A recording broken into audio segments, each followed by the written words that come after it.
14 game. I'm not a leftist, I'm a liberal, and we should just talk to each other. Okay, but what are we going to talk about? Because you don't want to talk to people like me. You don't want to talk to anybody who's got anything to say. You want to talk to Jewy Jewstein, who says... Got a lot of questions about Israel in the last week. Yeah. I apologize for my defense of our greatest ally in the Middle East. Yeah. I will not apologize. We know you won't, bitch. Epic. Shut up, you bitch. This guy's the biggest scum-sucking, anti-American loser, traitor. Who likes Cardi B? Who likes Cardi B? Who likes Cardi B? Who likes Cardi B? Who likes Cardi B? Who likes Cardi B? Who likes Cardi B? Who likes Cardi B? Who likes Cardi B? Who likes Cardi B? Who likes Cardi B? Who likes Cardi B? Who likes Cardi B? Who likes Cardi B? Who likes Cardi B? He's mad. He's mad. Look at that shriveled up little face. Who likes Cardi B? Who likes Cardi Heated B? gamer moment. SK14 game. In the last week. Yeah. I apologize for my defense of our greatest ally in the Middle East. Yeah. I will not apologize. We know you won't, bitch. That. But I'm always just very puzzled at times when I get the amount I'm of so attention puzzled. that I'm so puzzled all the time. Middle East is the only place where all three monotheists,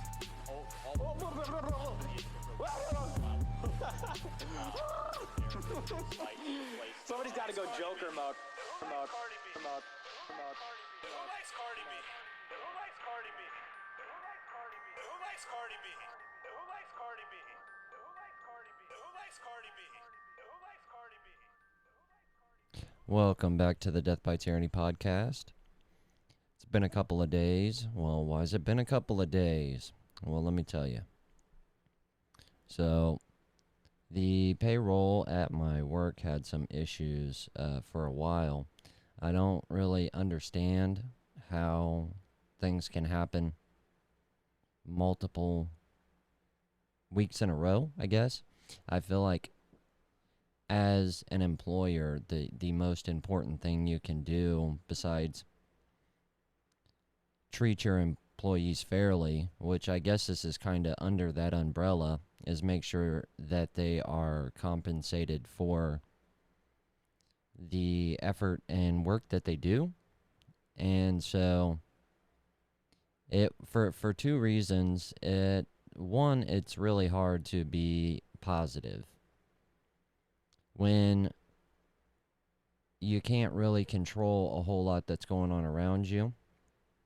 And unfortunately, the world that we live in, if you're not making some type of income and able to live somewhat of a normal life, it almost seems like you don't have the emotional energy to try to fix anything else. Not to mention, one of the things that I do for this podcast is I do pay a small fee each month to use Ecamm. It's just a little simpler process that allows me to go live fairly quick, fairly accurate, and jump to different platforms if I want. And because I didn't know anything about podcasting originally, I had kind of chosen a path, stuck with it, and tried to make the best of what I could in a short period of time. So this is kind of what I'm used to. And I also felt like being in a position where I had to choose very wisely where my income was going for a few weeks, that controlling the in-house family stuff was a little bit more important than the podcast. Now, if there was a little bit bigger audience, it might be a different story, because I know how I feel when I'm having a shitty day. You can almost tune out for a little bit listening to someone else. Whatever you're into, whether it be positive podcast or, whatever, just go somewhere else. I'm a big advocate for the idea that workers work better when they have the ability to listen to music and I'm just more of a talk radio podcast guy. I think that it benefits you more, for one, because you can get some of the same benefits as listening to music, as well as be educating yourself. So I just think that time-wise, it's more efficient, at least for me anyways. So that's kind of why I was gone. And I'm not going to lie, it wasn't a bad idea to skip over the week where everybody's still ranting and raving about Roe v. Wade. There are just as many people that are happy with multiple decisions that the Supreme Court has ruled on. So I think that the people that are upset about Roe v. Wade have to understand that I believe, and I would hope, that the Supreme Court used the same logic and factual evidence they had in following the Constitution to the best of their ability to make those calls. And if 1 out of 10 or whatever they ruled on, you're unhappy with, first off, I think you really need to understand what really happened there and stop buying into a lot of what the media is pushing. And understand that there's a lot more that I believe good came out of this session with the Supreme Court. There was a lot of handing powers back to the state, which we absolutely need. No matter what you're talking about, anything and everything should almost be at the power of the courts. It's a smaller system of government. It's easier for a individual to make changes, seek powers, get away from those decisions if they so choose. And at this point, our federal government is almost too big to ever get back to fundamentals. And that's what we have to do as Americans. We have to get back to fundamentals. We have to get back to what got us as far as we are, while also not carrying over the mistakes that are leading us down the path that has strayed us from those fundamentals. And I just don't see what all the anger and bitching and is accomplishing here. Obviously, being such a 2A supporter as I am, I do a lot of bitching myself, but understand when I'm doing that, it's a lot more about educating the people around me. It's a lot more about seeking to understand how I can regain control of the 2A and what I believe it means to me. And you just don't see that a whole lot from the Roe v. Wade supporters or the pro-life supporters, really. You just see the opinion of both sides. There is no meeting in the middle. And I think that it's a complex issue. We can come to a positive, constitutionally lined, compromise here. And I just don't think that it's going to happen anytime soon. I've heard from too many people that are mad about Roe v. Wade say that they just want the ability, the option there. They believe in limiting the amount of weeks you can go. And I've also heard that same thing from the pro-life side. And it's like, well, clearly there is a middle ground here. And it's not so much about whether you constitutionally have the right to do that. There is a very much bigger question here that you have to answer if it's going to be black and white. You have to know when us as Americans, at least a majority enough to pass legislation on it, when the fetus becomes a life, and at that point, if you're saying that that's a life, there's not really anything the pro-choice people can go from there. And I think they just have to be okay with that. You can't say something is a life and then claim that it's property and you can do whatever you want with it and still want control of your life. That's just, it's hypocritical. And so that's the bigger question. It's not whether or not Roe v. Wade is legit. It's where are we as a people going to decide that that is a life, and end of story. And it's not even about religion, really, because there are multiple religions in the United States, as well as people that are not religious, that do not think that it is okay to unjustifiably take an innocent life. So that's the real question we need to be answering if you want to get something done in the middle. And I think that there's too many people pro-choice side that just can't see past them not having the choice. And that's just not the case. I think we can get to a point where you have a choice. And in my personal opinion, you already had a choice in 98% of the scenarios.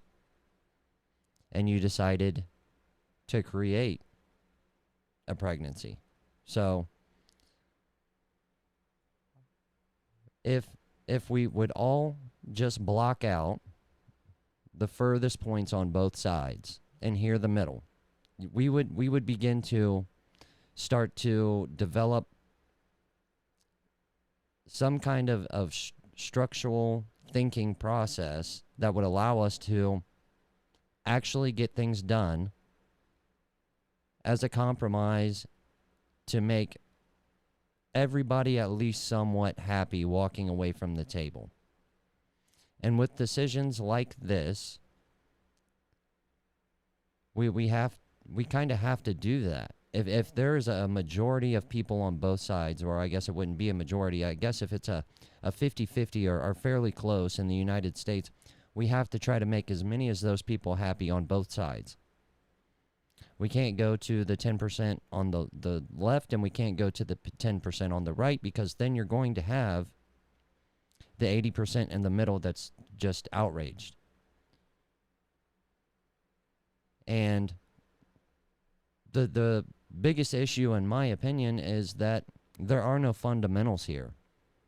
People in the United States no longer understand how the legislation process works, and they do not understand the Constitution. They do not understand how to amend the Constitution.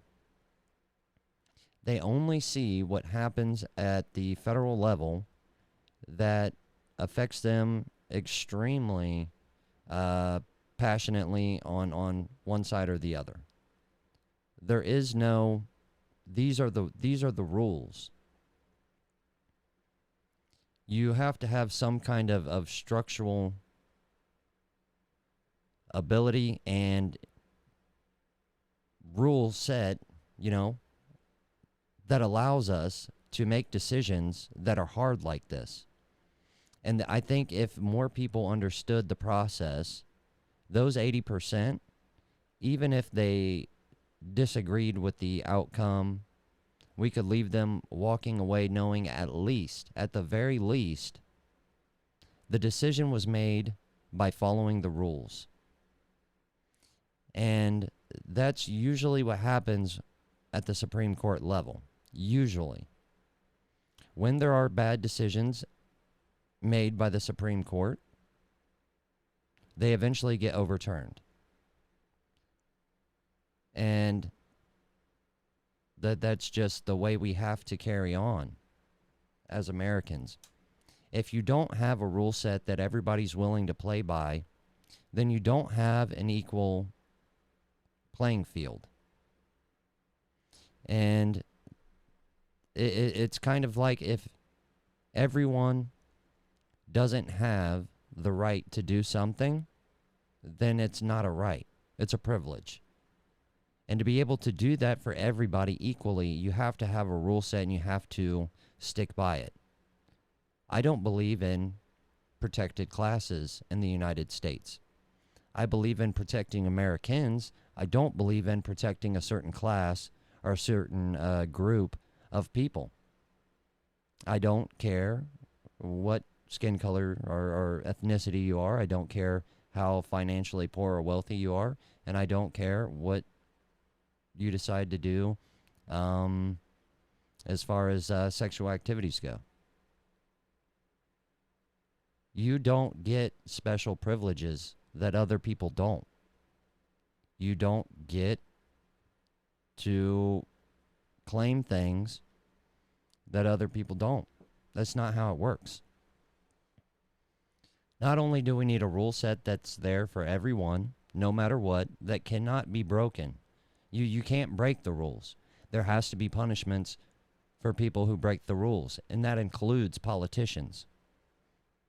If you have a politician that is actively running on, trying to do something that is unconstitutional and unfair to everyone in the United States, you have to, at the very least, punish them by not allowing them to be a politician.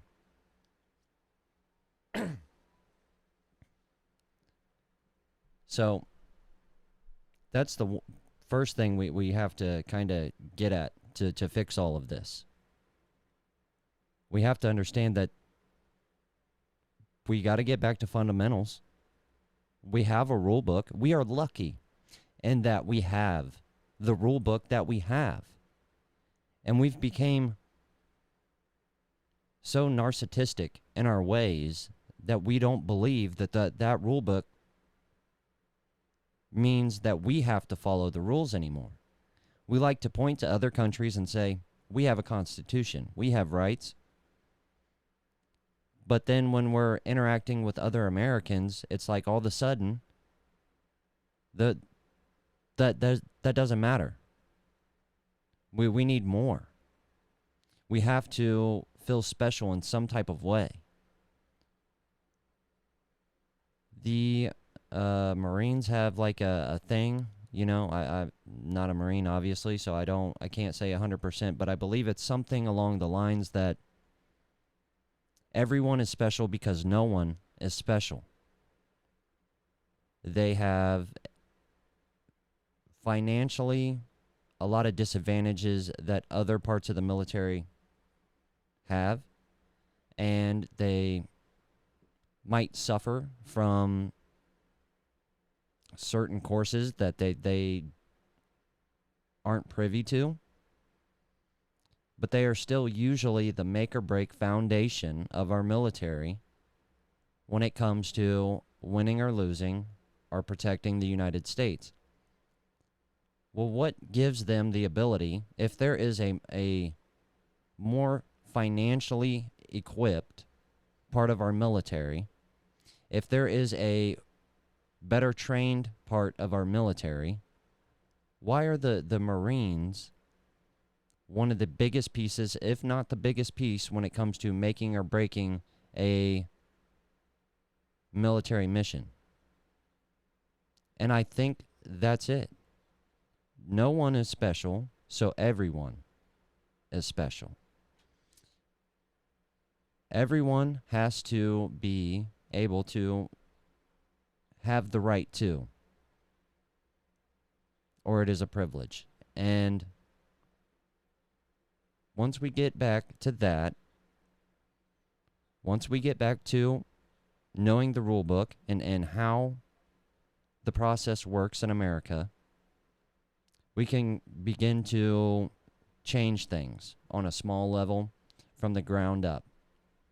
That's the only way it gets better. And if you can't do that, if you disagree with that, if you say that this part of the Constitution is not fair, or we need to change this part of the Constitution,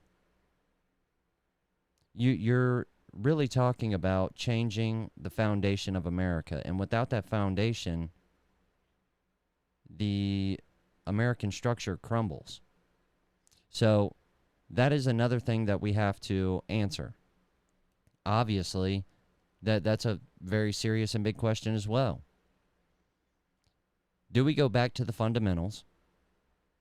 Do we try to understand the Constitution and the process and retake control? Or do we just disassemble it all and make something new? This is kind of where I can part ways with the libertarian mindset. Because I've heard a lot of libertarians speak so highly of the Constitution and the individual's rights as an American. And then they also actively participate in the idea that we should dismember certain parts of some of the foundational structure of the United States, while also claiming that they want to save America. And I disagree. I don't think they do want to save America. I think they want to make something else. But that's not to say that conservatives and liberals haven't had their hand in this process either. The Democrat, liberal, left-wing side of the political spectrum just has a lot more to do with changing everything that we stand for as a country. I don't believe, and I've said this before, I don't believe that they are progressive. I don't believe they're trying to take something that we have, something amazing, and make it a little bit better day by day. I don't think that's what they're doing. I think they're trying to dismantle and destroy what we have to create something totally different. And this has a lot to do with probably more of what's going on than anything else, but we've begun to become desensitized to changing what America is. Especially over the last 2 years, every single day, most Americans have woken up to see some impactful change on the state or federal level that impacts them, and they're not used to that. So they become like desensitized to the process of their political atmosphere changing every single day. And now we're seeing huge changes. Well, that's happening because, for one, a lot of the changes that were made were not constitutional, were not right, and as Americans, we shouldn't have let it happen. And because we're so desensitized to the little things, when the big things happen, we obviously we get upset, but we don't know what to do with that anymore. We don't know how to come together as a country and just say, we obviously have a big issue here, and we have to make a decision together because it is so impactful. Now we just accept the impact and move on. And like I said, I believe the being desensitized to the political change that we've had to deal with on a day-to-day basis has a lot more to do with what's going on in this country than we would like to believe. I believe that in the kind of gay, LGBT, whatever the hell they are now, that community, they have become so desensitized to things that they have no filter, they have no control, and they kind of just do whatever the fuck they want, regardless of what the outcome is, or if it is constitutional, if it is okay for other people, what it is doing to other Americans. And then it's like a trickle-down effect, because they've begun to become so desensitized to their ability to keep pushing. They're not paying attention to what they're doing to the children and desensitizing them to that as well. Now, obviously, that is a process that has happened over a longer period of time than 2 years, but it is where we are at. You have a small majority of people with enough power and enough force to control what the majority hears, and we're becoming desensitized to things that people have no business even doing. And that's just something we have to be aware of. You have to, when people are trying to help, when they're trying to get back to the basics, when they're trying to help save this country, if part of that process angers you on a very deep level, you have to ask yourself, were you desensitized to something that made you feel that was okay? That was something that was a part of America. And I heard that a lot with the Roe v. Wade stuff. Fine, if that's what you believe, that's okay, but why did you let us do it for 50 years? And if we were able to do it for 50 years, we should be allowed to continue doing it. Well, they've been desensitized to it. And it was probably a bad decision. That's why it was overturned. It was probably a rushed and radical decision at the time. And I have heard from people that understand the process a lot better than I do, that if they would have just taken their time, that on some constitutional level, there would have still been the right to have an abortion, at least up to a certain point. But they became too greedy, and they rushed it through, and it was a bad call. It had nothing to do with right or wrong. It was they went about it the wrong way and made the decision for the wrong reasons. And then us as Americans did nothing about it for 50 years. And now that someone is come to a point where they would like to help fix the process, help reteach the fundamentals, help give the power back to the people, you think that they're attacking you. You think that they're trying to destroy your lives. I could go on for hours about how the feminist movement in America has desensitized generation upon generation of things that were part of this country that was a good thing, that we may never get back. Statistically proven things are no longer highly sought after, no longer protected, nothing.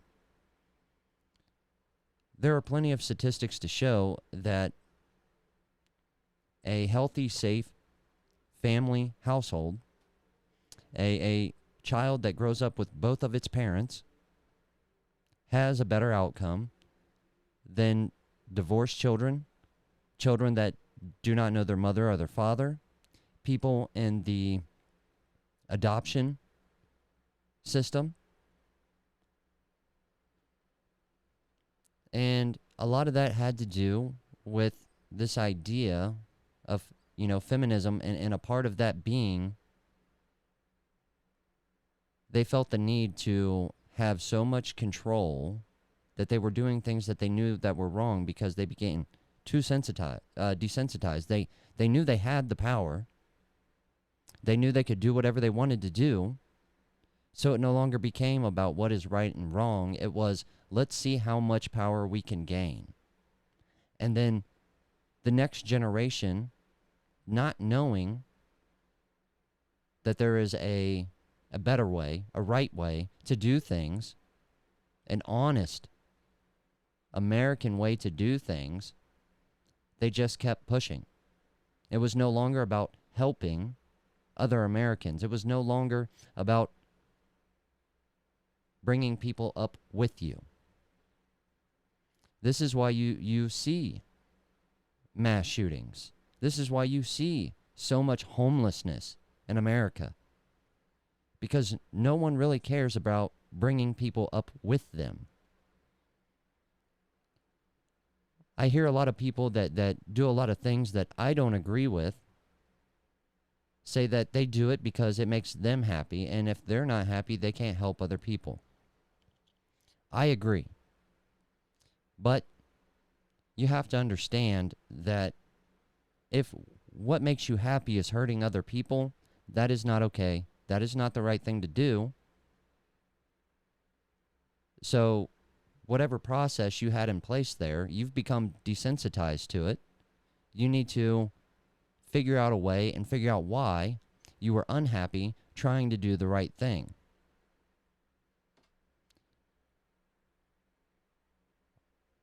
There are also a lot of people that just do not understand the amount of purpose and happiness that you can gain from uplifting other people with you.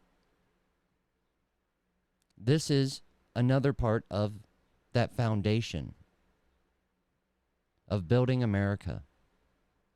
It is, in my opinion, it's part of the rules. It's not only the right thing, it's part of the rules. Our forefathers and the process that they built was all about doing the right thing to make sure that your fellow man was okay, had the ability to do better, and was right beside you, never behind you. And we've also lost that about this country as well. We worship celebrities and influencers on the internet. We either look down upon or forget about the homeless people in the streets, and we're too busy struggling in the middle to really have any impact on the poor people or the rich people. We are just observing the cycle that we have created kick people one way or another. It's like Harry Potter.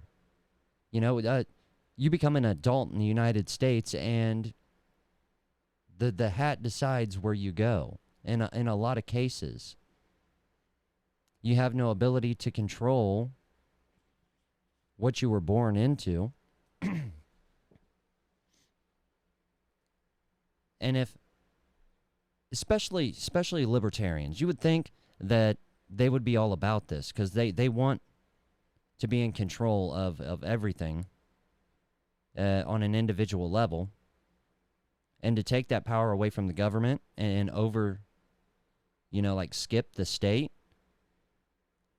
You can't just forget about those things. You have to find a way. You have to find a way to build the roads, to protect your borders. But it's a lot more than that. You have to find a way to make sure that everybody has health care. Everybody's taken care of. Everybody has an opportunity to live a happy, healthy life. If you want all of that responsibility, you have to be able to accept it when it's handed to you. And a lot of people like to talk about it, but I don't think that the majority of Americans are willing to accept that responsibility. I was listening to Dan Holloway talk about this and how people would have a much better experience when it came to all the medical health care providing stuff in the United States if the citizens decided to take it upon themselves, do the right thing, and make sure people were okay on a civilian level, and took that power away from the states as well. And I agree. If you had Americans that really cared about their fellow citizens, they would do that for them.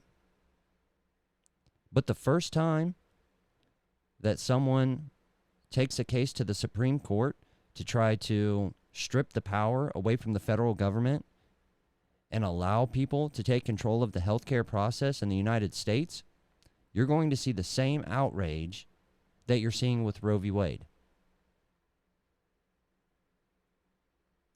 That is not how libertarians are going to fix anything. You have to say, look, we've had the opportunity to give everybody health care on a federal level, makes taxpayers pay for that. There's a lot of countries in Europe that do it as well. It's a very poor designed system. There's a lot of people that do not get good quality health care, and they often have to then save up or find some financial way or go into debt, just like Americans, to go to some private service that does that job to the minimal standard. And then in America, we also had something that we were trying, Obamacare, that almost made it financially impossible on a middle class and under level. It almost seemed the more money you made, the more you paid into it, but also the worse service you got. You got to go to the doctor and you had to hear that the person in front of you was getting the best care they possibly could for free, but was also not working while you were paying for it. It would be a lot different if that was on a voluntary level. But having the government have complete control, sometimes taking more than you're able to give, and then you not receiving the same medical benefits as the person who isn't paying into it, that's not fair. That's not a right. So therefore, you should not be able to push that on a federal level upon all citizens. But civilians, on a civilian level, there is enough ability for us to take care of our own. There are enough people that would fund hospitals and make sure people were taken care of. Now, it's going to be a long, hard process. There are going to be, like I said, if we tried doing something like this in America, there would be so much outrage. You guys want the individual responsibility. You want control of every aspect of your life. You just want to be left alone, right? But then you expect so much from the federal government. That's not how it works. The federal government is not going to give you something without getting something in return. That is also how that process works. If you want the federal government to protect your borders and our assets, our what we believe is right in the world, you have to understand that they're going to need financial motivation, financial support, voluntary. If you don't want to draft, you're going to have some type of voluntary process, like we do, to go into the military. But then at that point, the federal government is going to decide what they do with the financial support that they take from taxpayers. They're going to decide what they do with your voluntary services. So you can't have control of your health care and expect the federal government to pay for it. That doesn't even make sense to me on a libertarian level. But there's a lot of libertarians that are for it. They really like to talk a mean game when it comes to fixing the roads. You know, why do I have to pay so much money in taxes? There's potholes all over my city and my state. If we had control of those tax dollars and had the individual responsibility, our streets would look a lot nicer. Tons of libertarians have come up with ideas that we will use to fix the roads. But you got to understand it. Once it gets to that point, you're probably going to have a lot more responsibility than just fixing the roads. You're going to have the responsibility of the homeless people that live on those roads. You're going to be responsible for road conditions and people's safety. And so you might need the government's help with that process. And as long as they help, they're going to take advantage, they're going to take control, and they're going to use that power. It's just human nature. This is why the idea of what libertarians bring to the table sounds amazing. But in practice, it doesn't quite work.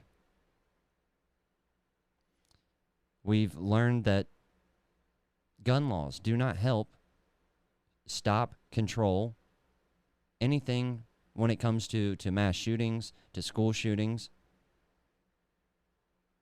And a lot of us never stop to think about what is everything we could have done to prevent this.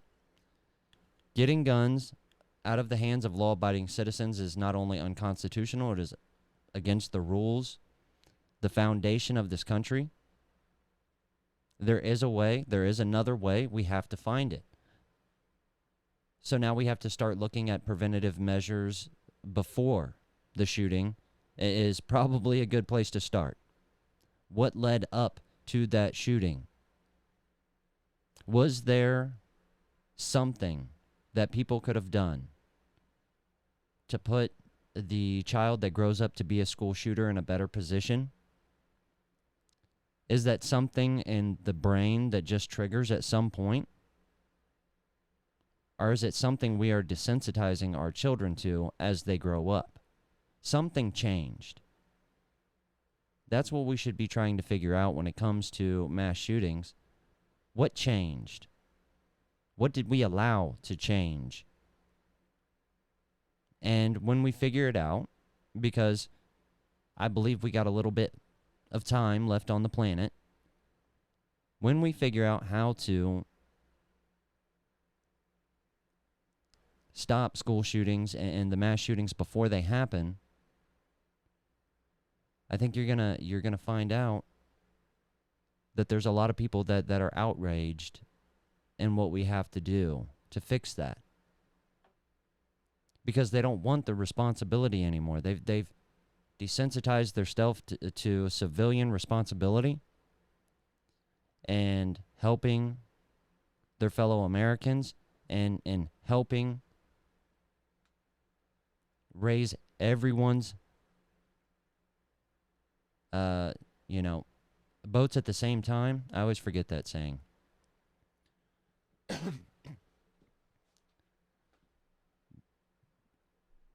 And even if at that point the shootings continue,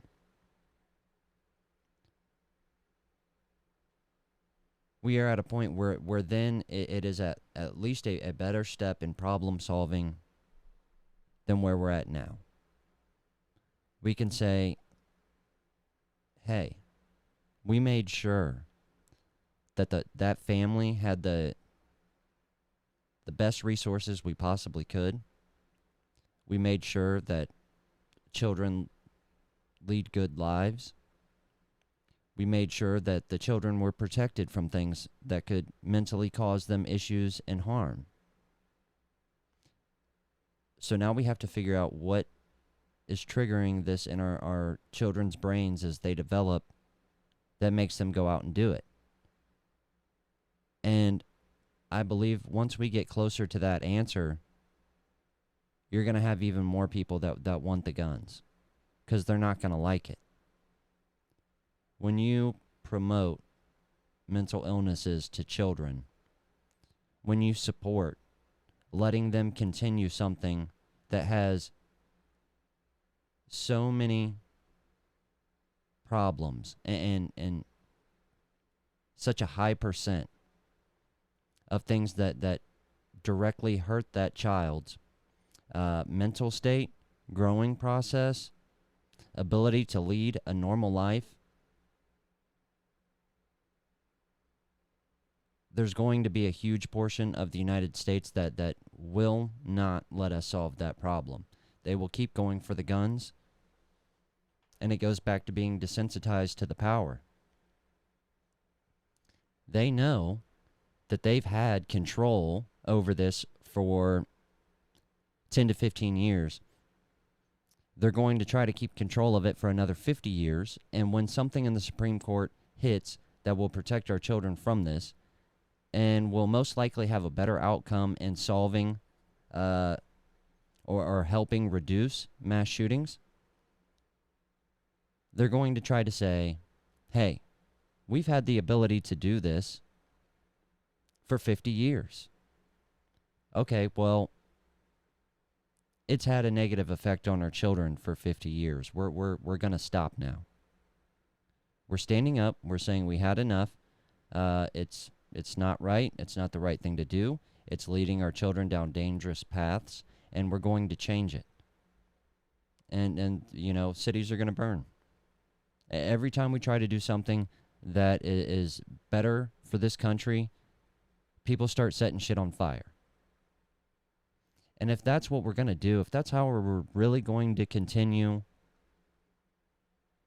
trying to fix the issue and trying to, it's not saving America, but I think people think that's what it is, we might as well just burn the motherfucker down and start over. And quite frankly, I'm at a point where I could go either way. I just want to know. I just want to know which way we're going, and let's fucking get there. Let's decide as a people, we're going to fix this country. We are going to reinforce the Constitution and follow the rules. We're going to try to do what's right every single day, little by little. And we're going to get this thing back on track. Or we might as well just say the states have all the power.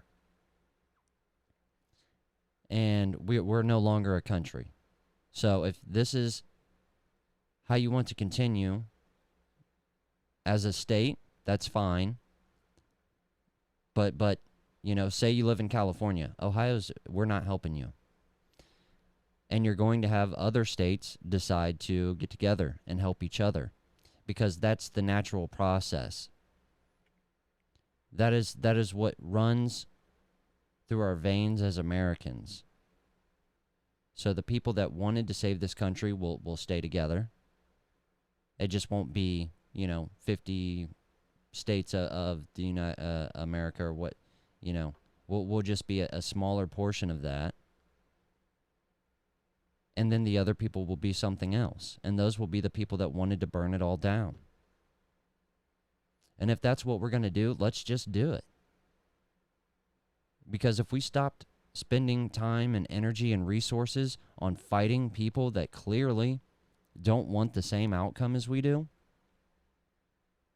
we're just kicking the can down the road. I think every, real parent, mother or father, agrees with the statement that if we have to have a conflict amongst the American people, if we're going to break apart the United States if we're going to dissolve that and come up with something new, that we would want it to happen while we have the ability to protect our children. We have the ability to overcome this for them and not shove that problem onto them. That's a huge part of the problem when it comes to politicians. They want to kick the can down the road. They want to push the responsibilities and the problems and the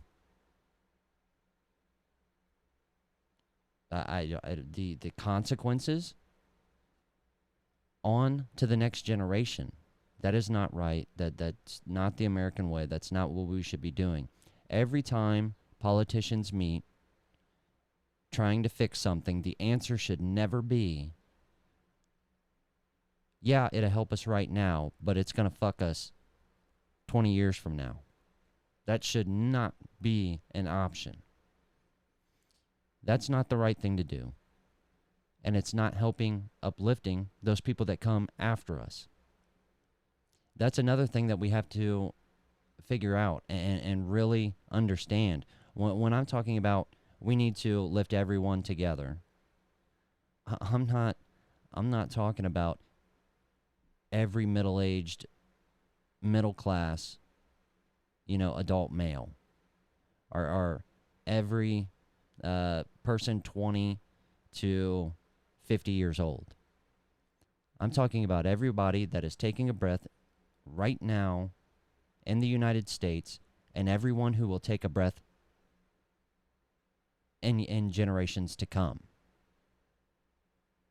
If we have the ability to take it to another level, to make things better, we can't just be thinking about ourselves. That's another problem that you have with a lot of these protected groups of people. They are so obsessed with the idea that the system is against them and them only, that they're only trying to come up with solutions that help them, their cause, their purpose. They're not thinking about other Americans. That's why they have such a hard time pushing forward. They have such a hard time getting things done because it's only benefiting them. If they were doing the right thing, it would happen. That someone might have to spark the flame. A group of people might have to make sure that those ideas are carried on for a little while. But if it is the right thing, it will get done. But instead, they're focused on things that help them only. And then when they don't get their way, they set shit on fire. They try to instill fear into people and anger and hate. That is terrorism. That is nothing more than terrorism. And quite frankly, us as Americans should be allowed to deal with terrorism on an individual level.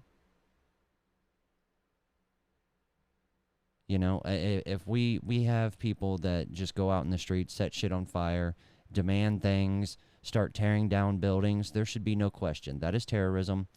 They're not trying to follow the rules. They're not trying to follow the Constitution. They are now officially destroying property. A lot of times they are hurting people, ending lives. They are causing chaos. They are desensitizing children, young American people, to do these kind of things, and they should just be ended, period. We fought a war for 20 years and tried to justify it by terrorism, but then allow that shit to happen every single day. We let our federal government have too much overreach and become tyrannical. They are a tyrannical government. No question about it. We have groups in this country that are terrorists. No question about it. So why aren't we doing what we should be doing as American people? As citizens of the United States, we should be protecting from foreign and domestic. And right now, we have a really big domestic issue. We're being attacked from the top, and we're being attacked from all sides. But, the same libertarians that just want to be left alone, I don't know if they haven't grasped yet that they're going to have to do something before they're allowed that opportunity. One of the big things the big issues that I have with the idea that we can just go overseas and join the military and serve our country in that range of things as far as the foreign part. And then other people take that as that's it. People are they fought and they died for our freedoms, and now they're just there. We no longer have to continue the process.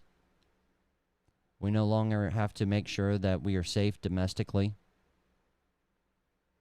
And we're also, a lot of us are bitching about the military and the police while also pushing more responsibility on them. We just talked about this with the federal government. If you're allowing the military to take care of all the issues foreign, you're allowing the police to take care of all your problems domestically, you're not going to have control over that shit. We as citizens should be taking care of what's going on here. The people that volunteered for the military to be deployed, we gave the federal government the responsibility and the tax dollars to do that. We have to allow them to do what they're doing. And if we don't like it, we have to go through the process. But here, we shouldn't be letting the government become tyrannical. We shouldn't let terrorists promote and continue to grow in our country, while the people that volunteered are all fighting in a distant land just to come home to a shit show. That's not right. You can't just say, hey, you're the military, you fucking deal with it. No. You want to be afraid that when the time comes that the federal government realizes they have so much tyrannical power that they can come and take your fucking guns. You want to be afraid and preach on the fact that the military and the police are going to be the ones that come door to door and take those guns. You gave them that power. If we were taking care of the problem domestically, if we did not allow terrorists to burn down our cities, if we didn't allow the federal government to become tyrannical, we wouldn't have to worry about the fucking military and the police coming to take our guns. Now, obviously, there's some nuance here, and this is where I disagree with a lot of people. Conservatives, libertarians, progressives, whatever. I think that it's come to a point where we are too comfortable, where we don't even know the process. People say, hey, we can change things politically by running for office, by going out and voting, and da-da-da-da-da. Yeah, that was the idea. Those were the rules. But we don't follow the rules anymore. And we have to stop being so comfortable with allowing those rules to be broken. So much judgment was placed on the people at the Capitol. And I'm not saying that I agree with the people that stormed in or was voluntary invited in. But all the people there, they had the right idea. None of those people were burning shit. They gathered as a people and were demanding that the government show undeniable proof and evidence that an election wasn't stolen, or they wanted what they voted for. That was it. And the government should not go after those people for that. And quite frankly, if you're going into the Capitol, don't take selfies. If you're taking it that far, just take it. Say, hey, we are no longer allowing you as on a federal level to have control of the election process anymore because you have become tyrannical. We have to figure this issue out.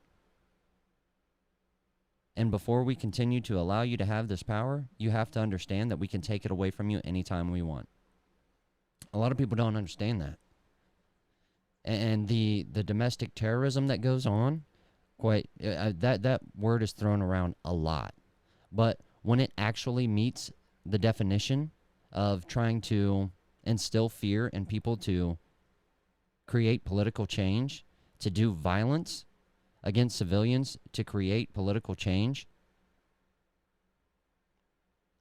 there should be people, civilians, willing, able, I'm not looking for the word willing, the ability, able to be that well-regulated militia and to defend their neighborhoods. Now, if those terrorists think they're a protected class of people, if they think that they're protected, if they think they've been so desensitized to what they have the ability to do, it's probably going to be a pretty shitty situation. But we have to take control somewhere, right? And so many people just think, you're talking about other Americans killing other Americans.